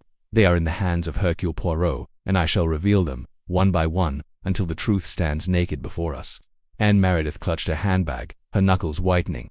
Dr. Roberts leaned back in his chair, a faint smile playing on his lips, as if amused by the theatrics. Despard's jaw tightened, his fingers drumming lightly on his knee. Superintendent Battle, standing by the fireplace, exchanged a glance with Colonel Race, who nodded imperceptibly. Mrs. Oliver, seated near the window, scribbled furiously in her notebook, muttering something about a splendid denouement. Poirot clasped his hands behind his back and began to pace, his steps measured and precise. Let us return to the night of Mr. Shaitana's death, he said. A night of elegance, of bridge, and of murder. Mr. Shaitana, with his flair for the dramatic, invited 8 guests to his home, for detectives and for individuals whom he believed had committed murder and escaped justice. A dangerous game, not to taunt those with blood on their hands, to dangle their secrets before those whose profession is to uncover them. He paused, turning to face the suspects. Dr. Roberts, Mrs. Lorimer, Major Despard, and Miss Meredith, for players at the bridge table, in a room where Mr. Shaitana sat by the fire, his eyes gleaming with mischief. And then, during a brief blackout, a moment of chaos, a stiletto from his own collection found its way into his heart. The question is, who among you seized that moment to kill? Dr. Roberts chuckled, a sound that grated in the tense silence. Really, Monsieur Poirot, you make it sound so theatrical. A blackout, a stiletto, surely you don't believe one of us would be so reckless. Poirot's eyes narrowed. Reckless, Dr. Roberts, or bold, let us consider the facts. The blackout lasted mere seconds, yet it was enough for the killer to rise, cross the room, and strike with precision. This suggests a mind that is decisive, calculating, and unafraid of risk. A mind, perhaps, like that of a gambler or a physician accustomed to acting swiftly under pressure. Roberts' smile faltered, but he recovered quickly. Clever theory, but you'll need more than that to pin it on me. Poirot inclined his head. Patience, monsieur. The little grey cells, they do not rush. Let us examine the bridge game itself, for it is in the cards that we find the soul of the player. The scores, meticulously recorded, tell a story of their own. Dr. Roberts, you played with a boldness that bordered on arrogance, bidding high and taking risks that often paid off. Mrs. Lorimer, your play was precise, methodical, a reflection of a disciplined mind. Major Despard, your style was daring, yet tempered by strategy, like a soldier on a battlefield. And Miss Meredith, he turned to Anne, who shrank under his gaze. Your play was hesitant, cautious, as if you feared to reveal too much. Anne's voice trembled. I'm not very good at bridge, that's all. Poirot raised a finger. Nan, mademoiselle, it is not about skill, but about character. The bridge table is a mirror, and in its reflection, I see the killer. Superintendent Battle cleared his throat. Monsieur Poirot, the bridge scores are interesting, but we've got more concrete evidence. The stiletto, for one. It was wiped, clean, no fingerprints, and the timing, only someone in the suspect's room could have done it. Exactament, Poirot agreed. And so, we narrow our focus. But first, let us consider the second crime, the death of Mrs. Lorimer, found in her home, an apparent suicide by injection, with a letter confessing to Mr. Shaitana's murder. A convenient solution, none too convenient. The letter, it was forged, a clever imitation, but the phrasing lacked Mrs. Lorimer's precision, and the injection, administered with a skill that suggests medical knowledge. All eyes turned to Dr. Roberts, who spread his hands. Now, hold on. I'm a doctor, yes, but that doesn't make me a murderer. Anyone could have learned to give an injection. Poirot's smile was thin. Perhaps, but let us return to Mrs. Lorimer. She was a woman of keen intellect, a master of bridge and of observation. I believe she suspected the killer's identity. Perhaps she saw something during the blackout, a movement, a shadow, or perhaps she deduced it from the bridge scores, as I have done. And so, the killer silenced her, staging her death to close the case. Major Despard spoke for the first time, his voice low and steady. You're saying the same person killed both Shaitana and Mrs. Lorimer? That's a bold claim, Poirot. What's your proof? Poirot's eyes gleamed. The proof, Major, lies in the pattern. The killer is a strategist, a player who takes calculated risks. The blackout was their opportunity, the stiletto their weapon of choice, and Mrs. Lorimer's death a desperate move to protect their secret. But they made a mistake. They underestimated Hercule Poirot. He turned to the table where a set of bridge scorecards lay neatly arranged. Let us examine the scores once more. During the game, one player left their seat more frequently than the others. The dummy, you see, has moments to move about while their partner plays the hand. Dr. Roberts, you were the dummy several times that night, and during one such, the moment the blackout occurred, Roberts' face darkened. That's circumstantial at best. You can't prove I moved during the blackout. Poirot raised an eyebrow. Cannot I? Let us consider the testimony of the window cleaner, or rather, the actor I hired to pose as one. He claimed to have seen you near Mrs. Lorimer's home at the time of her death. You admitted to visiting her, Dr. Roberts, but you claimed it was innocent. A coincidence, perhaps, or a pattern of behavior. Roberts leaned forward, his voice tight. That was a trick, Poirot. You admitted the witness was a fake. You've got nothing. Poirot's smile widened. Non, monsieur. I have your reaction. When confronted, you did not deny visiting Mrs. Lorimer. You offered an explanation, a plausible one, but it revealed your presence at the scene. And then there is the matter of the anthrax case. A patient of yours, Dr. Roberts, died under suspicious circumstances. A scandal hushed up but not forgotten. Mr. Shaitana knew of it, did he not? He taunted you with his collection, and you saw an opportunity to silence him forever. Anne Meredith gasped, her hand flying to her mouth. Despard's eyes narrowed, studying Roberts with new intensity. Mrs. Oliver stopped scribbling, her pen hovering over her notebook. Roberts stood, his chair scraping against the floor. This is outrageous. You're spinning a tale, Poirot, with no evidence to back it up. I demand, sit down. Dr. Roberts, Superintendent Battle, said quietly, his voice like steel. Let's hear him out. Roberts hesitated, then sank back into his chair, his face flushed. Poirot continued, unperturbed. Let us reconstruct the night of Shaitana's death. The bridge game is in progress. The lights flicker, then go out. In that moment of darkness, you, Dr. Roberts, rise from your seat. You know the layout of the room. You've observed it during the evening. You move swiftly to Shaitana's chair, where he sits, perhaps dozing by the fire. The stiletto, displayed on the table nearby, is within reach. You strike a single, precise blow, and return to your seat before the lights return. A bold move, but one you calculated with care. Colonel Race leaned forward. That's a tight timeline, Poirot. The blackout was only a few seconds. Exactement, Poirot said. Which is why only someone with nerve and precision could have done it. Dr. Roberts, with his medical training, has both. And then there is the bridge score. Your bids, monsieur, were aggressive, even reckless. You overcalled. You took risks that others avoided. This is the mark of a man who believes he can outwit his opponents not only at cards, but in life. Anne Meredith's voice broke the silence. But what about Mrs. Lorimer? Why would he kill her? Poirot turned to her, his expression softening. Mademoiselle Mrs. Lorimer was a threat. She was observant, intelligent, and she knew the bridge table revealed more than tricks and points. I believe she confronted Dr. Roberts, perhaps subtly, perhaps directly. And so, he acted again, using his medical knowledge to stage her death as a suicide. The forged letter was his attempt to end the investigation, but it was his undoing. The phrasing, it was too theatrical, too unlike the precise Mrs. Lorimer. Mrs. Oliver clapped her hands, startling everyone. Oh, that's brilliant. The letter was all wrong, wasn't it? I knew it didn't sound like her, too flowery, too dramatic. Just like one of my villains would write. Battle shot her a look, and she subsided, muttering about taking notes for the novel. Poirot resumed his pacing. And now, let us consider the other suspects, for fairness. Major Despard, your past is not without shadows. The botanist's death on your Amazon expedition raised questions, but Colonel Race has confirmed it was an accident, a tragedy born of harsh conditions. Your bridge play daring yet strategic suggests a man of action, not deception. You are not the killer. Despard exhaled, a flicker of relief crossing his face. Thank you, Poirot. Poirot turned to Anne. Miss Meredith, your fear has been evident from the start. Your hesitancy at the bridge table, your nervousness under scrutiny, they suggested guilt. And indeed, there is a shadow in your past, a poisoning case, a companion, who died under your care. But I have investigated, with the help of Superintendent Battle. The evidence is circumstantial, and your fear stems not from guilt, but from the shame of suspicion. You, too, are not the killer. Anne's eyes filled with tears, and she whispered, thank you. Poirot faced Dr. Roberts once more. Which leaves you, monsieur? The bridge scores, the blackout, the forged letter, the anthrax scandal all point to you. And then, there is your demeanor. You charm, you deflect, you play the part of the innocent man. But the little gray cells, they see through the performance. Robert's smile was gone, replaced by a cold, calculating stare. You're clever, Poirot, I'll give you that. But you've built a house of cards, and it won't stand up in court. No fingerprints, no witnesses, just your theories. Poirot's voice was soft, almost pitying. Non, monsieur. There is one witness, your own actions. When I staged the mock bridge game, I observed you closely. Your hands, they were steady, but your eyes, they betrayed you. They darted to the spot where Shaitana died, as if reliving the moment. And when I mentioned the stiletto, you flinched, ever so slightly.